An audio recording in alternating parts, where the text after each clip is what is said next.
Today we're talking to Sara Budhwani. She is the founder of Microdose Together, an initiative to spread more awareness around microdosing psilocybin socially. The brand is centered around educating and eliminating stigmas around psychedelics. Sara grew up in Toronto and has worked in marketing and PR at some of the top agencies in the world in categories such as cannabis, automotive, apparel, beauty, technology, alcohol, and more. With Microdose Together, she hopes to engage people who would never try microdosing because of misinformation and fear. By combining psilocybin with other plants, her teas support your intention and serves as a great introduction to begin exploring the wonderful world of microdosing. Welcome, Sara. Hi, thanks for having me. You're welcome. So I want to start out by saying I really love what you're doing with Microdose Together. When I saw it, I immediately reached out because I think you're doing something really special. But before that, I want to get to know you a little bit and how you became a peregrine. So why don't you start with just telling us a little bit about how you grew up and your early career in advertising? Yeah, totally. So yeah, I grew up just outside of Toronto in Canada, and I've always known that I was a creative soul. So I wanted to explore that, and the way that I explored that was through being a creative in marketing and advertising. So I started my career early days working at ad agencies as a creative, more on the art directing side. And I quickly grew into being a little bit more of a strategic thinker and focusing more on those big ideas and working with a lot of different clients, agencies. I've really spread myself thin. And that you get really iteration, like you get to, it's like when I worked in advertising, it's like you get to do so many things and grow so much, but it's really totally, intense. It's really yeah, intense. that was very much my approach. That's why I loved working at agencies because I got to work on so many different things. Every brief was always different, always a different challenge, and I really enjoyed that about that culture. But of course, when it comes to building stuff and making ads for brands, it's usually never your best work. You always have to try to really sell creativity, so it can be very challenging sometimes. And I knew that I wanted to transition more into the strategy side. So I basically I've always wanted to come to Amsterdam. I've always had this dream, this calling to this place. I don't know why, Yeah, but I always knew that you don't remember the I didn't moment know when you're what. like Amsterdam. No, I actually never even been here, and I was like, I think I should be in Amsterdam, and I don't know why. I just had this feeling. And I knew that the marketing and advertising industry here was quite big. All the big agencies were here, so I always saw it like as a career growth opportunity. And then I finally got a job here, working at an agency, and I was there for a year, and that's where I really started to transition more into being a strategic creative. And that's also when basically COVID happened. And so I left the agency after a year and was kind of stuck trying to find a job because obviously nothing was available at that time. But it ended up being a silver lining because I went into freelancing, and that was the best thing I could have done. So freelancing for me really gave me my own voice. It allowed me to just really get deep into myself and bring my purpose out into my work. And so I would really focus on purpose-led clients and projects, which was, fulfilling my soul a little bit more. And yeah, I really, really loved that experience. I was able to really foster my entrepreneurship and grow a lot more than I would have if I was just working a full-time job. Yeah, makes sense. So you were doing you are still, but you were doing freelance work, and then as a strategist, but then somehow one of your big ideas comes to you. Tell us that story. Yes, yes. So during 2020, basically at the start of the pandemic, when everyone was like, "Oh no," I around that time discovered microdosing, and I was just using it because it was legal in the Netherlands, so I was just seeing it, hearing about it, and you can easily just buy it online and try it out. So we're very lucky in that sense. Yeah. So I just tried it out. And then again, my curiosity, just like how I approach work, I was like, okay, I want to try all the drugs. I want to try all the different methods of consuming these drugs and basically do like a whole holistic approach of to what's the best way to microdose. And in that whole experience, I had so many good benefits. I noticed that I had so much more energy. My mood was improving. I was just like waking up with like ready to start the day, opposed to like waking up and like, oh, this and that and this and that. And also my creativity in work was, I saw a lot of benefits there as well. So it was working really well for me. But it was something that I wouldn't really share with a lot of people. It wasn't something, I would openly just say on a work call, yeah, I microdosed this morning. It's something that you just really keep to yourself.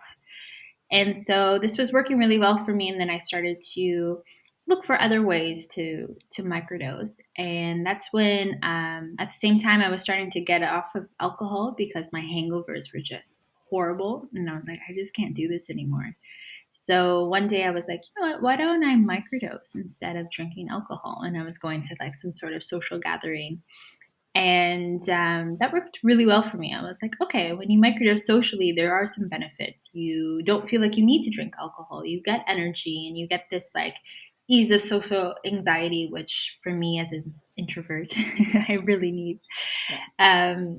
So yeah, that was showing to be a really positive experience. But the issue was that I was still doing it by myself. And B, not only was I being alienated because I wasn't drinking alcohol, but now I'm being extra alienated because everyone thinks I'm on shrooms and, getting high on my own. Meanwhile, obviously that's not the case. Right. So I noticed that there was a huge white space or basically challenge of trying to bring microdosing more into a social setting. Yeah. And so that, and I noticed this too, it's like this big, well, and maybe I always wonder this actually, because I grew up in North America as well. Like, is it the war on drugs that then everyone thinks you're a druggie? Is it my perception or is it actually other people's, perception? Yeah. But I don't usually talk about it unless someone else brings it up first. Exactly. Even though as I've gotten older or maybe more in tune with my body, drinking is actually really takes its toll, and also coffee takes its toll. So I think for me, it also, I had the similar experience where I was like, how do I use this? But then you just start wanting other people to as well.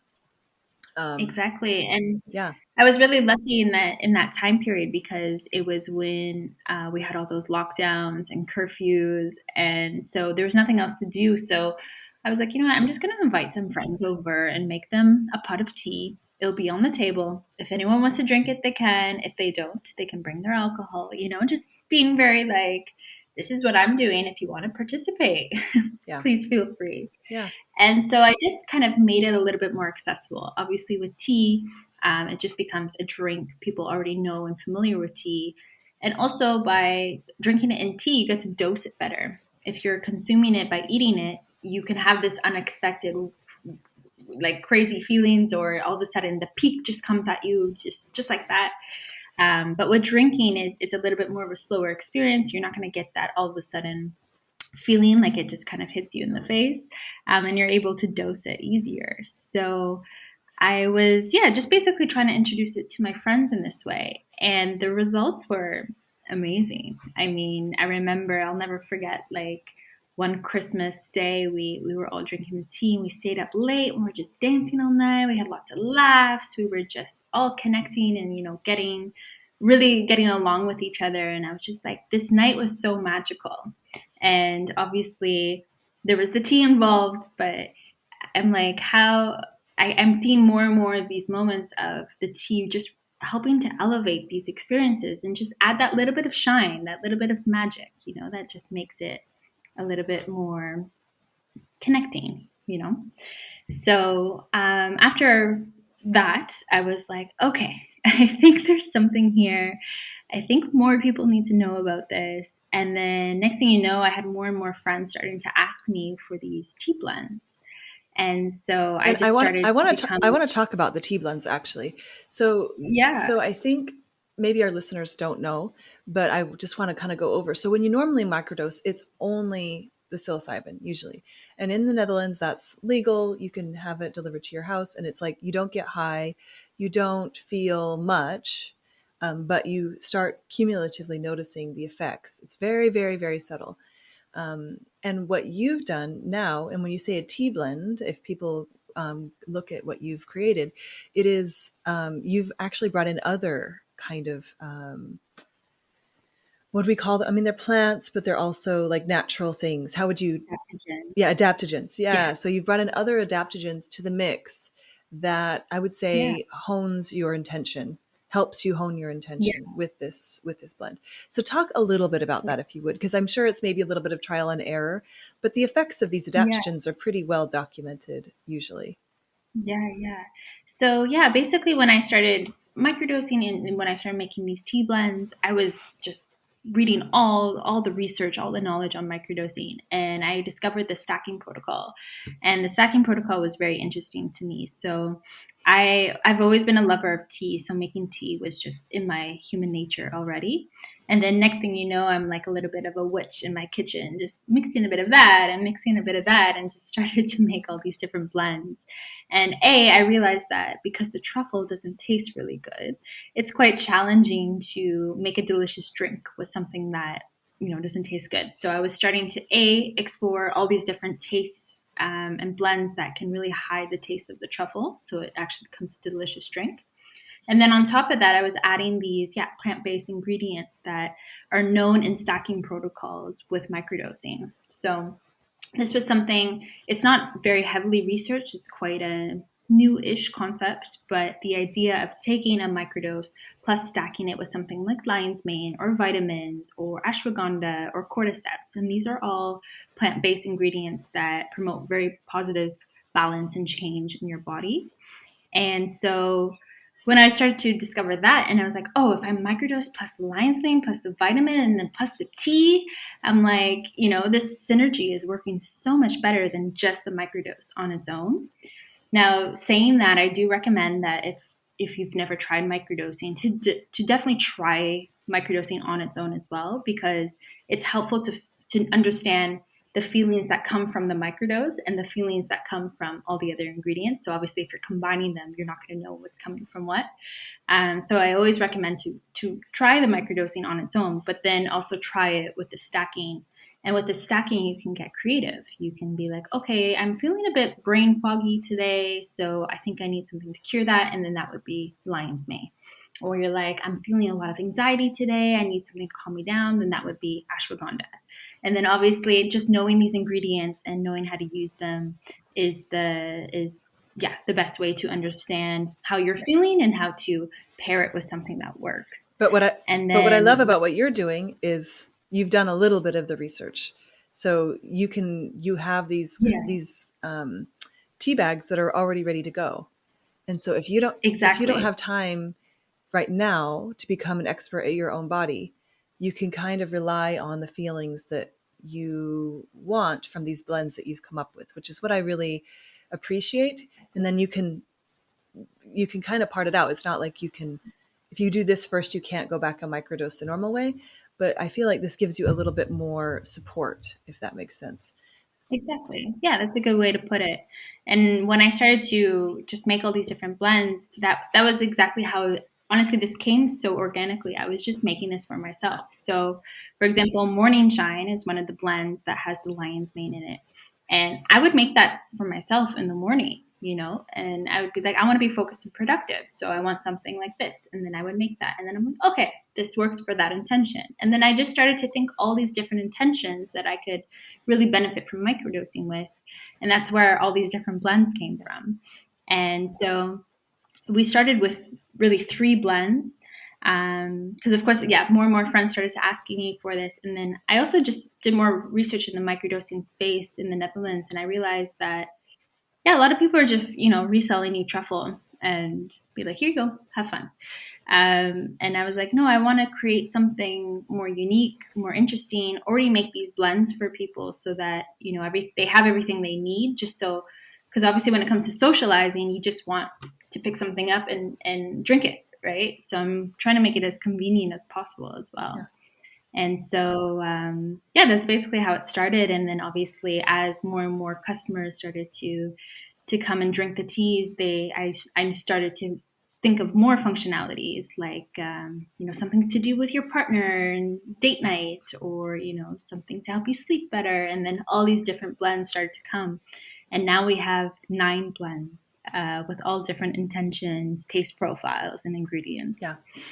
And when I first came across you, this is what I love the most. And let me just kind of go on a tangent for a second. So for me, microdosing has always seemed incredibly, not only not like secretive, but like extremely masculine as well. Which is not a Mm-hmm. bad thing or anything, but it seems like it's very technical to get started. Um, and Mm-hmm. so for me, that was quite a shame because it's not that technical. It's really but sometimes when you have a job and kids and it's, you really want to try something, but you don't have time for the headspace of getting into something Mm-hmm. technical.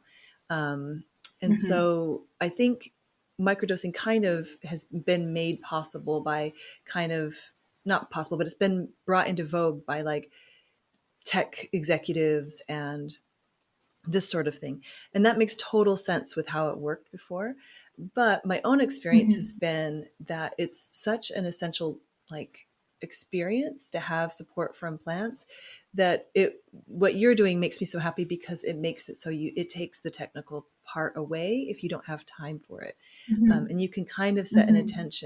an intention and have that support without knowing everything about it. And so I think Mm-hmm. that is what really drew me to what you're doing, because people can go deep if they want. And of course, we live in the Netherlands, one of the places where it's very, very much legal right now, at least, hopefully. And so that's also how I started. It was, oh, I want to try this. I've always wanted to try it, but it's safe here. Um, and I hope it Mm-hmm. becomes more and more legal elsewhere. But I think also it's scary to stack at first. And Yes. so for me, my experience was I didn't realize how the synergies are so powerful but unexpected. And they're not powerful in a scary way. They're just in a way that you notice. And so being able to Mm-hmm. bring those together in also an intentional way where I don't have to think about it is for me, for a mom of 3 that has a business and a full life, it's an amazing gift to have a product like this, Mm-hmm. to be able to grab when I don't have time to be as technical or as intentional as maybe uh, weeks when I'm heavily into a process or working through something. And so I think for everybody, it's a way of bringing people into this. I don't even want to call it a tool, but it's like an experience of what would you call Mm-hmm. alcohol? Like when you drink alcohol, like that's an experience, I guess. Is it a tool? I don't know. Yeah. But to bring this, It's like a yeah, stimulant. it's a stimulant, Yeah. but it's a really, really beautiful way. So I want to congratulate you on that. But that's been my experience Thank in the microdosing psilocybin world, and also with adaptogens as well. It's very, very technical still, and so I you. applaud Mm-hmm. you for that. Yeah. So tell me how you chose the adaptogens rather than just yourself. Like this is a lot of research. I can tell. I've done it myself, and so the research you've done is like it's not easy to put together always. So how did Yeah. you came from yourself, but like um, sometimes you can choose multiple things, and everything you're doing is legal. We should say that all the Yes. adaptogens. Yes. Tell 100%. us the difference between a psychedelic and an adaptogen. Yes. So, yeah, so basically the psychedelic has the psychoactive component to it. So obviously if you were to take truffles in high doses, you are going to hallucinate. You will have this, intense experience, which obviously is a whole separate And conversation. But that's when a far microdosing, away from what you're doing, actually. Yeah. yes.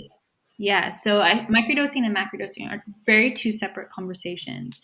People who macrodose don't necessarily microdose, and people who microdose don't necessarily macrodose. I mean, microdosing very much allows you to be prepared for a macrodose, for example. But for me, I see it as even two completely different type of people will do these two things, right? So it's a very separate conversation, and we only focus on microdosing because that's what's safe and that's what's functional in a social environment.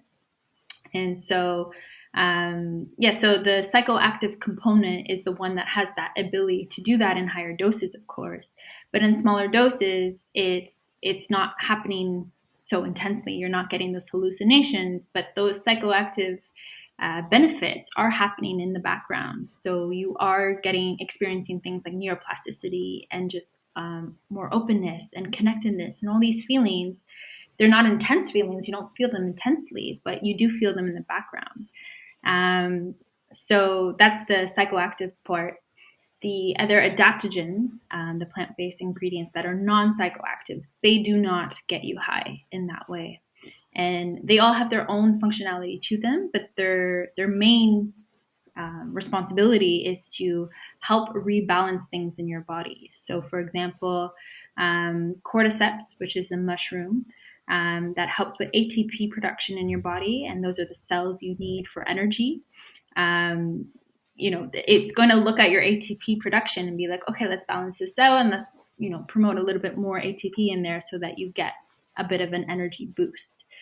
So they're really good for you, and they're not considered an adaptogen if they have any risks associated to them. Of course, if you're taking medications and stuff, that's the time to really look into these adaptogens more and see how they're synergizing with your medication. But if you're not on medication, they're very healthy, they're very safe for you, and it's very, you can take these almost every day. You can almost see them almost like vitamins. They're very helpful for your and quickly, body. because if people are on medication, it's good to check in because of the way they interact with the medication. Yes. And so that they're powerful, but not in a way that you feel necessarily. Yeah, the lion's mane, for example, I think this is by far the most popular one and by far my favorite one. Lion's mane is a mushroom, and it helps with neuroplasticity as well, and it helps with focus and productivity. So, I take lion's mane almost every day during the weekday, and I take it in the morning, and it really helps me get in the zone and just be like, and then at the end of the day, I'm like, oh, wow, I was very productive today. But I didn't really realize it in the moment, right? So it's, again, more of that background thing. And then if you go off of it, so if I spend 2 weeks without lion's mane, I notice the difference then. Yeah. That's when it's like, okay, I need that lion's mane back in my life. So, it's not a very obvious feeling. But then when you combine it with the psilocybin, with the truffle, and they're synergizing and they're working together, those benefits that you would feel just by taking the adaptogens alone or taking the truffle alone are all of a sudden much more enhanced, and you really feel that synergy working together. And do you think that so are adaptogens effects more cumulative? So the first day you feel less than the second day, or not feel, but like the effects compound and then they compound less? Or do you think, Yeah. Okay. So when it comes to the adaptogens, even with the truffle, you definitely start to notice more of the benefits the more you take it. So that's why protocols are very popular in the microdosing world. And, a lot of people approach microdosing a little bit skeptical or scared, and they want to do the right thing. The secret is there is no right thing. The right thing is what works for you. And you'll do research and you'll find all these protocols of people that are using it and it's worked for them. That's great. But just keep in mind that the intention is to find your own protocol. So, do what you feel safe with, but at the end of the day, it's really up to you. And I think that is one of the big messages is this is a little bit of a journey of self-discovery in a way of how your body can best be supported by this type of plant or adaptogen. And so I think that's something really beautiful that doesn't have, and in what you're saying, and I think creating is a way to do that in a more integrative way with real life. And I really like that. Mm-hmm. And so the protocols, do you have a protocol for your teas that you recommend people start with just to get a baseline? Yes, we have. Yeah, we have a happy tea protocol. And this is just based on us drinking happy tea all the time and then trying to understand what works and what doesn't work. So our protocol is to do it once or twice a week. And the reason for that is because obviously when you're adding the truffle plus the adaptogens, it's a bit more of an enhanced experience. So the key is balance. So if you were to do that every day, you might get a little bit too intense, a little bit too enhanced, right? And then if you go anything over, obviously there will be a little bit of a drop. So we always recommend once or twice a week, and that's with the truffle. Obviously, when it comes to the adaptogens by themselves, and all our tea blends, just to mention, are separate. So you get the truffle and you get the tea blend, and then you have to put it together.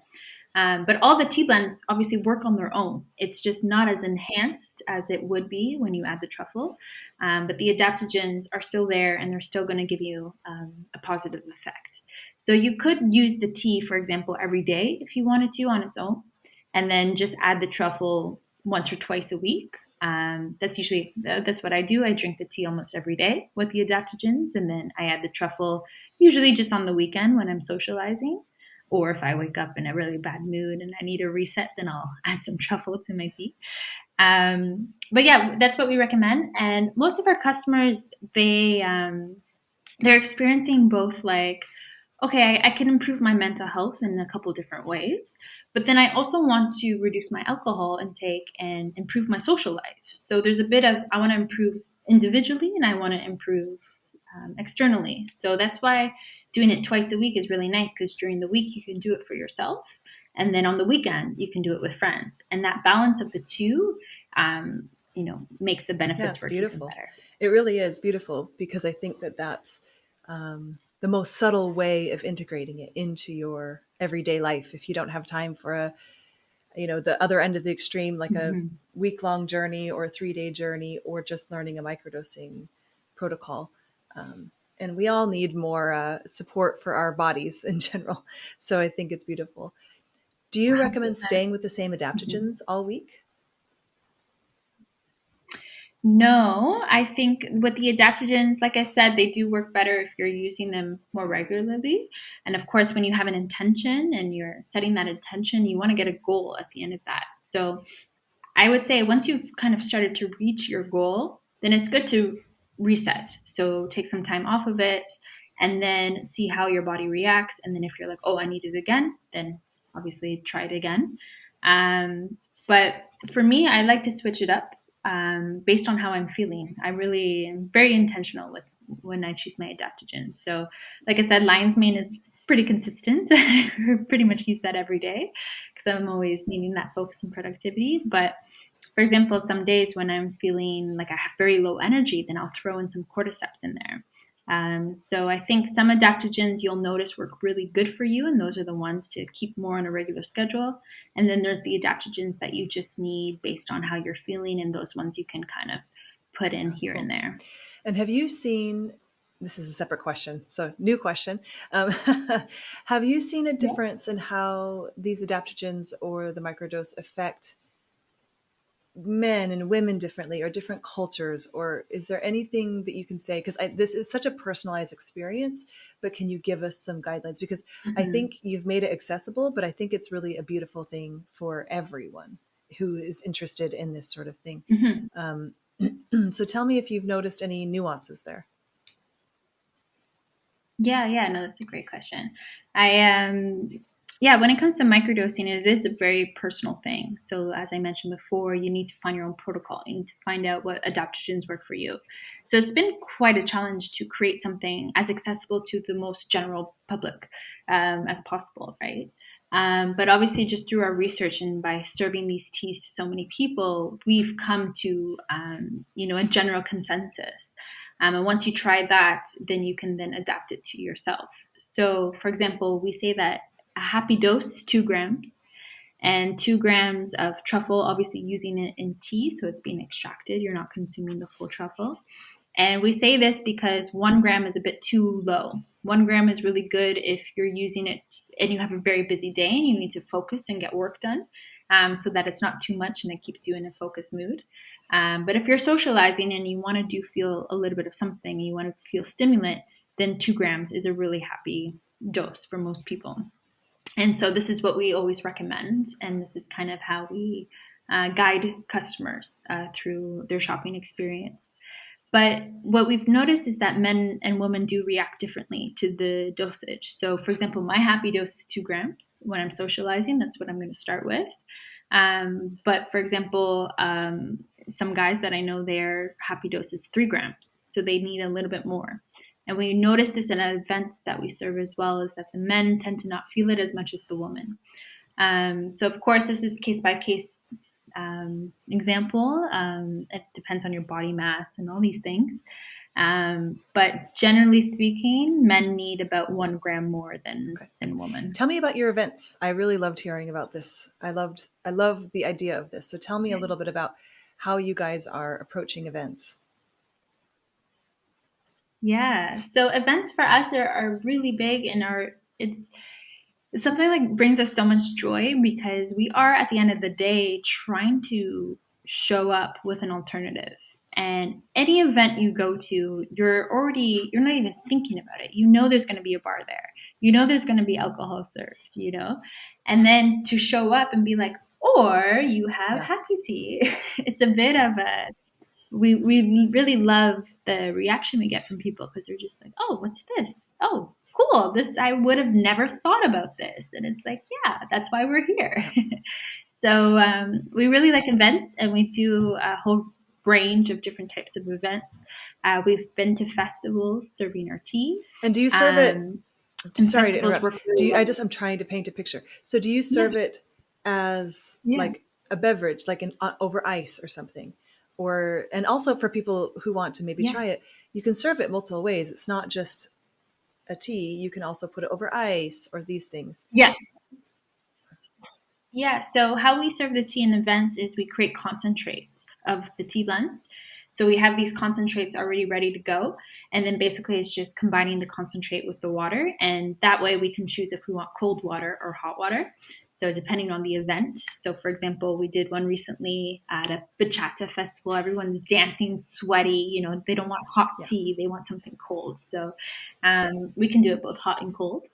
And you actually get to make your own drinks. So you have to crush the truffle yourself, because we're not allowed to serve you the crushed truffle already. So you have to make it yourself. So it's actually quite a fun experience, because you get to crush the truffle, add it to the drink, and then you give it to one of our tea tenders, is what we like to call them.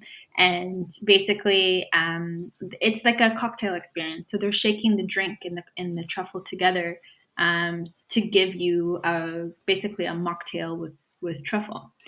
So we try to adapt the same experience as a bar. It's just all we're changing is the drug. And the fact that you get to make it yourself just makes it more interactive. You have more of that intention moment. And it's just nice to know what you're drinking. No, I really love that idea. And also, I don't think that you're trying to replace alcohol. You're just trying to be like, look, there's another experience, which I think is really lovely. I would show up to that party. Yeah. It's having more choices is nice. And I don't know if I would go only be like, oh, get rid of alcohol. It's like, no, just like, I want another option, Yeah. I mean, we can talk about alcohol for hours. I have so many thoughts on alcohol. It's something that's been in society and ingrained in society for so long that to get rid of it would be pretty much impossible. It's like getting rid of cigarettes, I think alcohol is the new cigarettes. I think eventually there's going to be a lot more constraints on it, a lot more judgment towards it. But it's going to take some time to get there. I think that with what we're trying to do, obviously, we would love it if alcohol was just evaporated and that, we could provide this healthier alternative option. But it's not for everyone. I mean, some people just like their booze and they like that feeling that it gives them. Alcohol focuses more on a dopamine rush. And then our happy tea focuses more on boosting serotonin. So obviously dopamine and serotonin are quite similar, but they are different. And so some people react better to enhanced dopamine than enhanced serotonin, right? Everyone's different. So at the end of the day, we're just an alternative, but we would like to be seen basically we're trying to remove the stigma. So the stigma that we have with truffles, we want to bring that stigma to alcohol and make it seem like more Yeah. like, cigarettes, because that's the way it really should be in Yeah. my mind. Well, So so that's your conviction, is you can provide the connection, the social lubrication that alcohol brings without maybe the negative health outcomes. Yeah.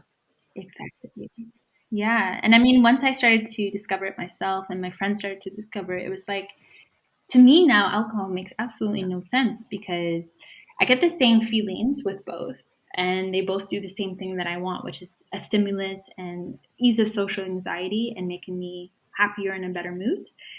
But yet, alcohol comes with a hangover, and then all of a sudden, this dopamine rush actually brings negative effects. It makes my anxiety higher during the week. It makes me sleep worse during the week. There's all these other negative effects that come with it. Also, alcohol is making me escape kind of the situation I'm in, opposed to make me feel better about the situation I'm in. It makes me lose my memory. It makes me my bring out this other personality that I actually don't really know.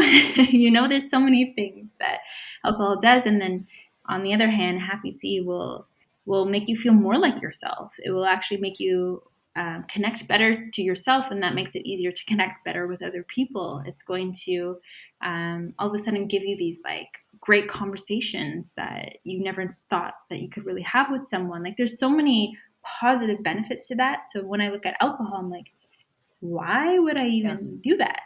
Like Yeah. it makes no sense to me anymore. But I get it. For some people, it's going to take a long time for people to really make a transition to seeing that alcohol is actually doing worse Yeah. than it is For doing me, it's really better. changed to intentionally drinking alcohol. So if I really want to have a beautiful bottle of red, I still do it, but I know the consequences. There's going to be consequences. But Mhm. for other, like, I just feel like I Mhm. have more options, like you're talking about. But so for me, it's made me much, because before there's only Mhm. one tool to be social, and now Mhm. there's more, which I think is really, Yeah. really nice. And also, I kind of missed out on drug usage as a teenager because of where I grew up, and so I got to kind of skip over learning the hard way on drugs, if that makes sense, and just skipped kind of to the more internal journey that they provide or can provide. And so for me, I had to learn the hard way with Yeah. alcohol. I was too old to start learning the hard way with something else, even though I knew it had benefits. And so I think that Yeah. that's been my journey, maybe other people too. And living in a place, even for a time, where you can kind of start that journey, I think is actually a um, huge advantage.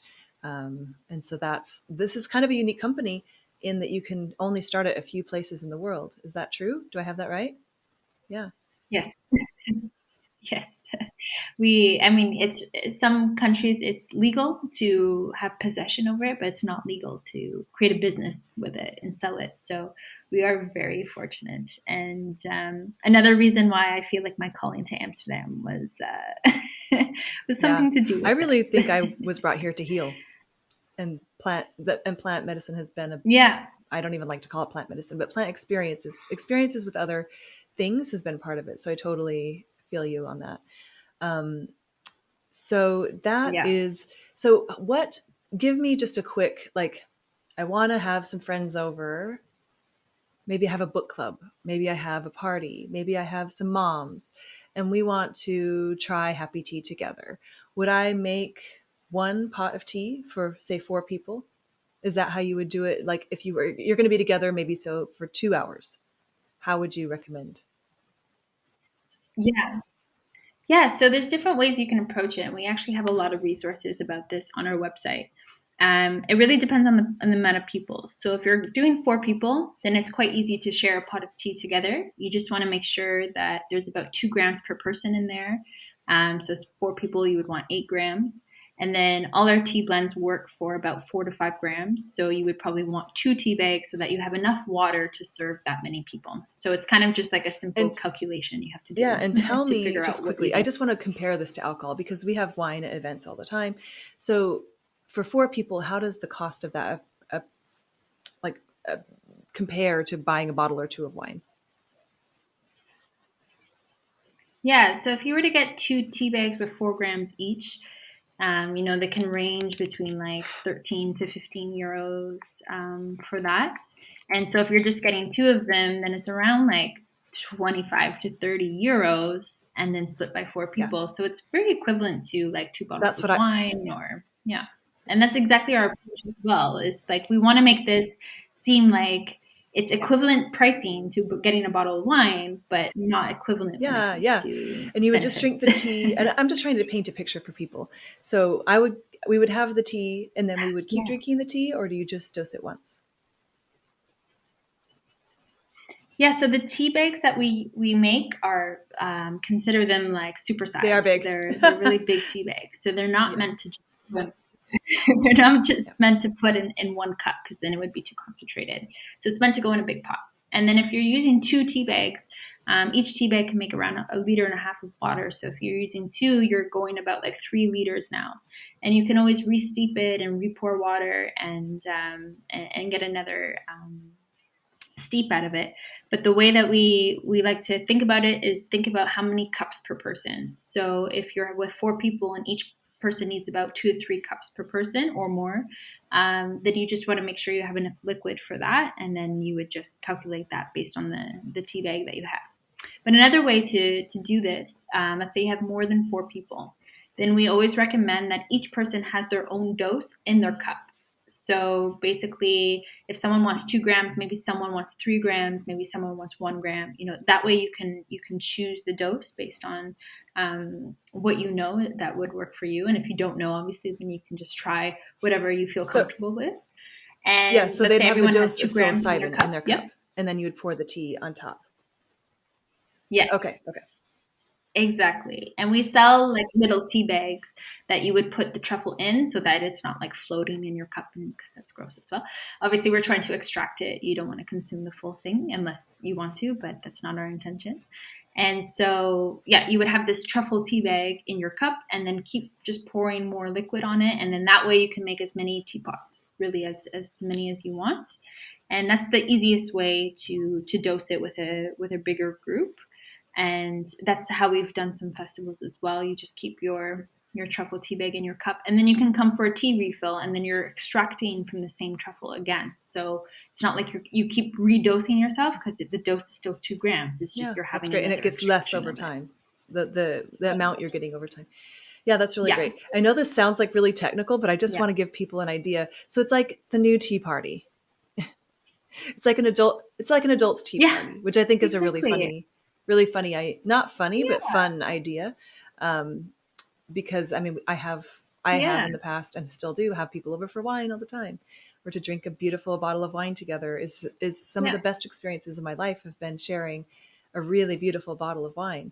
And so I think this is another experience, like you said, to totally. go deeper. Or maybe if you have a friend that you want to go get to know a little bit better or something, this is such a beautiful way to Hmm. be able to have just a little bit less of a anxiety together without being kind of out of it on alcohol, like you're saying. We keep saying things, but I just want people to understand Yeah, how subtle it is, that it's just not. I think that's the biggest thing I hear is, oh no, I've had bad experiences on psilocybin. And it's like, but this isn't you on high dose of psilocybin. This is you on alcohol light. yeah. Exactly. I like to compare it just like the tipsy feeling that you get with alcohol. It's just that, oh, I'm feeling like relaxed, I'm feeling easy, I'm feeling good, I have a good mood. But Yeah. that's as And really as much as it goes what I've heard and experienced with for alcohol these is hard. it has a half-life of like 20 minutes or 30 minutes. And so then you feel worse and then you take another drink and then to feel better. And so that is what I think most people leads to drinking a little bit too much and those hangovers. Um, and that's Mhm. just not the same. I mean, alcohol is an addictive drug, right? And psilocybin is not. So it's much more easy to just be like, yeah, alcohol is fixing this and fixing that. And then with the happy tea, it's like, oh, I'm Yeah, fixed. you Maybe I feel don't need it you anymore, don't need more to keep feeling better. Yeah. So Yeah, that's really, really, Yeah, I just wanted to get into the nitty gritty of it with you because I think that it's really important for people to understand that it's not a druggy feeling. It's not dangerous. It's not like you're going to be feeling high even. And so I think that that's hard to understand and good to yeah, spell out for the people listening. And so totally. what is your vision? Like, what is your, in 5 years, what is your dream for microdosing together? Yeah. Yeah. So, I mean, like you said, like tea parties, tea can be cool. And I think that's kind of one of our intention is to make tea cool. Make having tea parties cool, just like introducing a new way to socialize. And so that can be on so many different levels. And I think one of the big dreams is to create a space where that's totally So like, normal so like a and totally coffee, accessible. so like not a coffee And house, so like a maybe that's like cafe a, for tea. yeah, or maybe like a bar, but a happy tea bar, Let's right? open that today. Let's So open that that's today. that's our dream. Yeah. Like that's needed now. So it's definitely something on our mind. Obviously, there's legalities involved, and we have to kind of. Our dream is to work with the government on this and to actually create like a pilot project for the world, being like, this could be an alternative bar that everyone can enjoy, right? But yeah, with the Netherlands, it's very open and the laws are a little bit lucid, but it's still a bit old school in that way. So it would take quite a bit of work to do something like that. But that's kind of the big dream, and then more of the small dreams is to innovate and create some more products that are a little bit more accessible, a little bit more convenient. So obviously, with the tea, it requires you to have a teapot and have a kettle and to really have the time to kind of make the tea and prepare it. So that's why we're actually getting into chocolates now, and we're going to be launching our chocolates very soon. They're almost ready. And the chocolates work the same. So the idea is that you combine the truffle with the chocolate and then you eat it all together and it completely masks the taste. So it becomes an enjoyable experience. And so with that, we're hoping to get more into edibles now and show a different way of doing it. And of course, with the tea, we love it because you're extracting opposed to eating the full thing. So with the chocolate, it's a bit of a different experience, but we'll definitely, obviously, provide resources and education about that as well.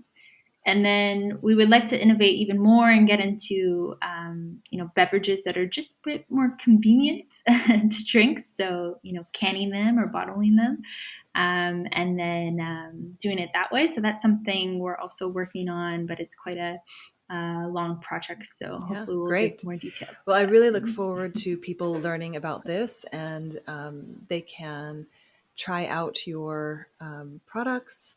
We'll put all of that in the show notes and the website and everything. But how is the best place for people to reach you if they have questions? Yeah, I mean, just DMing us on Instagram is the best way, or sending us an email, or just come by our shop. So we have a shop in the east of Amsterdam, and we accept walk-ins, so you can come anytime. Or if you actually want to book a tea session and actually have some tea and talk about microdosing, and we can also suggest the right protocol for you and all of these things. You're welcome to do that. We're very open to have these conversations with everyone. So if you just want to chat over DM, or if you want to talk face to That's so face, great. both options are Thanks so available. much for your time today and telling us about all this stuff. And yeah, we'll put everything in the show notes, No and problem. have a great day. Thank you for having me. It's been a pleasure.